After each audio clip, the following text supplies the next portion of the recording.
Hello সবাইকে, কেমন আছেন সবাই? তো এই ভিডিওটা হচ্ছে হার্ট টু হার্ট। কালকে আমি একটা ভিডিও পোস্ট করছিলাম, ওইখানে বলছিলাম আপনারা আমার সম্পর্কে কে কি জানতে চান বা আপনাদের কোনো প্রশ্ন থাকলে কমেন্ট করার জন্য আমি চেষ্টা করব রিপ্লাই দেওয়ার। তো এখন আমি ওই ভিডিওটাই মেক করতেছি, আর ওই ভিডিওটার আমি বলছিলাম যে ওই ভিডিওটার নাম থাকবে হার্ট টু হার্ট। কারণ হচ্ছে যে আমি এখানে যেহেতু আমি আপনাদের প্রশ্নের উত্তর দিব, তো আপনাদের সাথে আমার একটা মানে আমার কাছে মনে হবে যে I am connected with you, এর জন্য হচ্ছে যে আমি এটা হার্ট টু হার্ট আর কি নাম দিছি ভিডিওটার। তো যাই হোক, এই যে আমি ভিডিওটার কমেন্টগুলো এখানে বের করে নিছি আমার ফোনে। তো ওইখান থেকে দেখে দেখে আমি এখন রিপ্লাইগুলো দেওয়ার চেষ্টা করব। তো ফার্স্ট অফ অল পায়েল দিদির কমেন্ট আসছে। দিদি জিজ্ঞেস করছে, একটু আসতেই মনে হয় বলতেছিলাম, একটু জুড়ে বলি। দিদি জিজ্ঞেস করছে, দি ভাই তোমার জন্মসাল কত, যেটা আসল সেইটা। আমি সবাইকে আমার আসল জন্মসালই বলি, ওইটা হাইড করার কিছু নাই। তো আমার জন্মসাল হচ্ছে 1996 নভেম্বরের 23 তারিখ। তারপর নিবেদিতা উইত্রি লিখেছেন, দিদি আপনার পড়াশোনা কমপ্লিট আর কোন ইউনিভার্সিটি থেকে? আপনার এসএসসি কোন ইয়ার? আমার এসএসসি হচ্ছে 2013, আর আমি হচ্ছে মুমিনুন্নেসা থেকে পড়াশোনা করছি। আমার মানে এক একটা ধাপ এক এক জায়গায় পড়া হয়েছে। আমার এসএসসি হয়েছে নেত্রকোনাতে, আমার বাড়ি ওইখানে। আর পরবর্তী ধাপগুলা এইচএসসি, তার পরবর্তী ধাপগুলো হচ্ছে আমি ময়মনসিংহ থেকে পড়াশোনা করছি। ইন্টার পড়ছি আমি ময়মনসিংহ ক্যান পাবলিক থেকে। তারপরে হচ্ছে মুমিনুন্নেসা থেকে পড়াশোনা করছি গণিতে। আপনাদের লাভ ম্যারেজ না অ্যারেঞ্জ ম্যারেজ, এটা জিজ্ঞেস করছে সুপর্ণাস ব্লগ। তো আমাদের হচ্ছে লাভ ম্যারেজ। লাভটাকে আমরা লাভ অ্যারেঞ্জ বলা যায়, লাভটাকে অ্যারেঞ্জ করে তারপর আমরা বিয়ে করেছি। আর তোমার পায়েল দিদি আরো জিজ্ঞেস করছে যে আর তোমার কারেন্ট হাইট প্লাস ওয়েট কত? দিদি আমার কারেন্ট ওয়েট আমি জানি না, কারণ হচ্ছে যে আমি মার্চ মাসে আমার ওজন মাপছিলাম, এরপরে আর মাপা হয়েছে না। তো মার্চ মাসে আমার ওজন ছিল 51 কেজি। এরপরে আমি এখন জানি না আমার ওজন কত। আর হাইট হচ্ছে আমার 5 ফিট 3 ইঞ্চ। আর হচ্ছে যে আমার পড়াশোনা নিয়ে আরেকজন কমেন্ট করছে, তো বললামই। আপনাদের লাভ স্টোরিটা বলবেন দিদি। বৃষ্টি সাহা। আমার লাভ স্টোরিটা হচ্ছে যে এইখানে মানে লাভ স্টোরি পায়েল দিদি তো সেই কবে থেকে আমার বলতেছে আমার লাভ স্টোরিটা শেয়ার করার জন্য, তো আমি তো শেয়ার করতেছিলাম না। তো at this moment I am not prepared sharing my love story in details, but একটু সামারি বলতেছি। আমার লাভ স্টোরি বলতে আমাদের রিলেশনটা 14 ইয়ার্সের। তো তারপর হচ্ছে যে ওর দিক থেকে প্রপোজাল আসে ওর গার্জিয়ানদেরকে দিয়ে, মানে ওর গার্জিয়ান যারা মানে যে কয়েকজন আছে ওনারা আবার আমার বাবার সাথেও পরিচিত। তো ওই হিসাবে ওর দিক থেকে প্রপোজাল আসে, প্লাস হচ্ছে যে প্রপোজাল আসার পরে আমার বাসায় বাবা জানায় এরকম পরে আমিও বললি যে হ্যাঁ আমিও পছন্দ করি। আর আমার লাভ স্টোরি বলতে এটাই, ও হচ্ছে আমার ফ্রেন্ডের কাজিন। তো ও আমাকে আমার ফ্রেন্ডের বাসায় দেখছে। আমি আমার ফ্রেন্ডকে হচ্ছে স্কুলে, আমাদের রিলেশনটা হচ্ছে আমার স্কুল লাইফ থেকে আর কি। তো আমি তখন ক্লাস 8-এ পড়ি, আর ও হচ্ছে তখন মাত্র অনার্স ভর্তি হয়েছে। আর তো ও তখন আমার ফ্রেন্ডের বাসায় আমাকে দেখার পরে ও আমার ফ্রেন্ডকে জানাইছে আর কি, আমার কথা বলছে। তো তারপরে এইভাবেই আমিও কথা বলতে বলতে আর কি ও বলছে আর কি ওর দিক থেকে আগে আর কি প্রপোজাল আসছে। এই আর কি আমাদের লাভ স্টোরি, মানে একটু সামারিটা বললাম, আর ইন ডিটেলসে কোনো একদিন বলবো। আর হচ্ছে যে তারপর কি বৃষ্টি সাহা দিদি তো আচ্ছা বললাম লাভ স্টোরিটার কথা।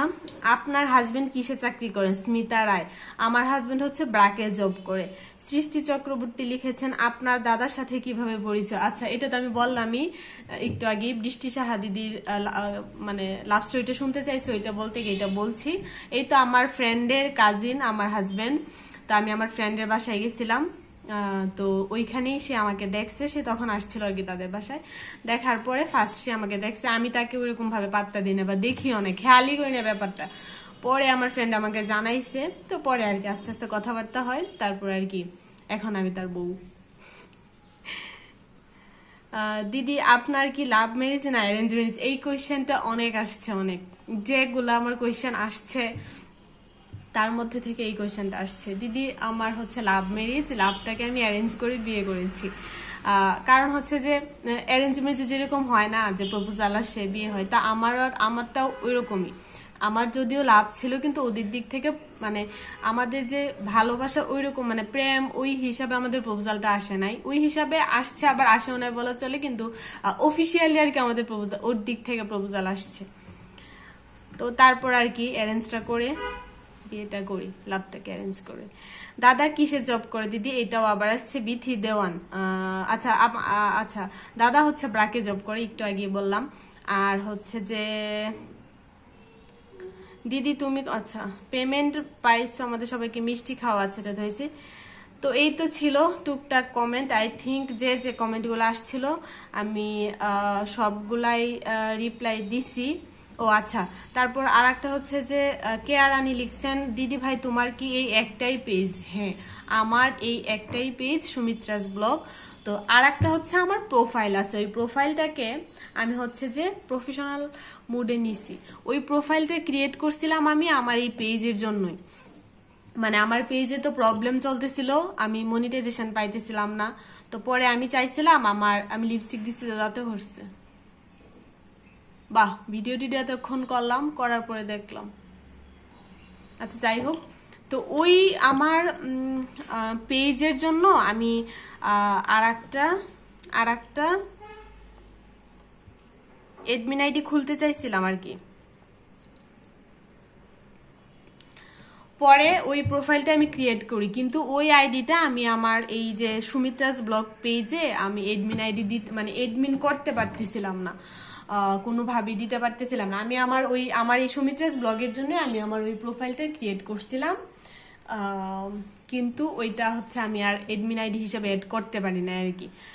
কারণ হচ্ছে যে অনেক সময় আমার তো মনিটাইজেশন কন্টেন্ট পলিসি ইস্যু আসছিল, মনিটাইজেশন ইস্যু ছিল। তো অনেকেই বলছিল, মানে আমি অনেক টিউটোরিয়ালে দেখছি আর কি যে এডমিন আইডি চেঞ্জ করলে অনেক সময় ঠিক হয়, এর জন্য আর কি আমি আরেকটা ফেসবুক আইডি খুলছিলাম, কিন্তু ওইটা আর আমি অ্যাড করতে পারি না। তো যেহেতু আর ওইটা আমি অ্যাড করতে পারি না, ঠাকুরের আশীর্বাদে আপনাদের সবার ভালোবাসায় আমার প্রচেষ্টায় আমি তারপর হচ্ছে মনিটাইজেশন করতে পারছি। তো পরে আমি আমার ওই প্রোফাইলটা আমার নামেই চিন্না সরকার, আমার নাম চিন্না সরকার। তো ওই প্রোফাইলটা তারপর হচ্ছে যে আমি প্রফেশনাল ড্যাশবোর্ডে নিয়েছি, আর ওইটাতে হঠাৎ একটু যদি মনে হয় ওই পেজ প্রোফাইলটার কথা, তাহলে টুকটাক যা একটু ভিডিও দিই আর কি, ছোট ছোট রিলস। ওইটাতে আমি অ্যাক্টিভ না, মানে নট এট অল, একদমই অ্যাক্টিভ না আর কি। আচ্ছা আর কি, আচ্ছা পার্বনিস ক্রিয়েশন, আমি যদি কারো নাম ভুল বলি সরি, যদি মানে বলতে গিয়ে যদি ভুল বলি কিছু মনে করবেন না, আন্তরিকভাবে দুঃখিত। তো উনিও জিজ্ঞেস করছে আপনার এসএসসি সাল কত? আমার এসএসসি হচ্ছে 2013। এই তো এইগুলাই, আর মনে হয় না যে আমি কারোর কমেন্টে মিস করছি। এই কমেন্ট, ও আচ্ছা, শিল্পী সাহা লিখছেন বাংলাদেশের কোথায় থাকো তুমি? আমি বাংলাদেশের বর্তমানে আছি ত্রিশাল। এমনিতে আমাদের বাসা হচ্ছে ময়মনসিং, মানে নিজস্ব বাসা না, বাবা মা থাকে ময়মনসিং, আর আমার হাজবেন্ডের জব সূত্রে আর কি আমি ত্রিশাল থাকি, বাংলাদেশে ময়মনসিং থাকি, মানে ত্রিশাল তো ময়মনসিং এর মধ্যেই পড়ে। আর কি দাদা কিসে জব করে, এটা আরো আসছে। আই থিঙ্ক সবারগুলাই রিপ্লাই দিছি আমি। তো যদি কারোটা মিস করি, মনে হয় না কারোটা মিস করছি, সবারগুলাই দেওয়ার চেষ্টা করছি। যদি কারোটা মিস হয়ে থাকে সরি, কিছু মনে করবেন না। আর এই হার্ট টু হার্ট ভিডিও এখন আমি মাঝে মাঝেই করার চেষ্টা করব। আর সবাই ভালো থাকবেন, সুস্থ থাকবেন। নেক্সট একটা ভিডিও দেখার আমন্ত্রণ রইল। এই ভিডিওটাকে আমি এখানে শেষ করে দিতেছি, টাটা। তারপরেও যদি আপনাদের আরো কিছু জানার থাকে এই ভিডিও নিচে কমেন্ট করবেন, আমি চেষ্টা করব যতটুকু রিপ্লাই দেওয়া যায় দেওয়ার। আর আমি কিন্তু সবার রিপ্লাই দেই, মেসেজ হোক বা কমেন্ট হোক, আমি চেষ্টা করি সবার রিপ্লাই দেওয়ার। অনেক সময় হয় যে মেসেজে রিপ্লাই দিতে দেরি হয়, কিন্তু আমি চেষ্টা করি রিপ্লাই দেওয়ার। তো এই ভিডিওটা এই পর্যন্তই, টাটা।